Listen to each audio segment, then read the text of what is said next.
শব্দদূষণকে আমরা হয়তো খুব বেশি পাত্তা দিই না, কিন্তু এর দীর্ঘমেয়াদী মারাত্মক একটা ক্ষতিকারক প্রভাব আছে। আমরা যখন গাড়ি চালাই আমরা ঠিক কতটা আসলে মনে রাখি যে আশেপাশে কোনো স্কুল, কলেজ বা কোনো হাসপাতাল আছে কিনা।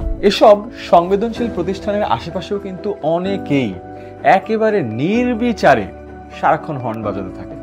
শিক্ষার্থীরা হয়তো বা সেই সময় ক্লাস করছে বা পরীক্ষা দিচ্ছে, শিক্ষার্থীদের মনোযোগের ব্যাঘাত ঘটে, হাসপাতালে থাকা যে রোগীটি আছে সে আরো অসুস্থ হয়ে পড়ে শুধুমাত্র এই হর্ন আর আওয়াজের কারণে। শিক্ষা প্রতিষ্ঠানের আশেপাশে নির্মাণ প্রকল্পে অনেক ভারী কিছু যন্ত্রপাতি ব্যবহার করা হয়, সেখান থেকে ভীষণ আওয়াজ আসে, যেটাও কিনা শিক্ষার্থীদের মানসিক স্বাস্থ্যের উপর একটা বাজে প্রভাব ফেলে। শব্দদূষণের মধ্যে দীর্ঘ সময় কাটালে রাগ ও বিষণ্ণতার মতো অসুখগুলোও কিন্তু মনে বাসা বাঁধে।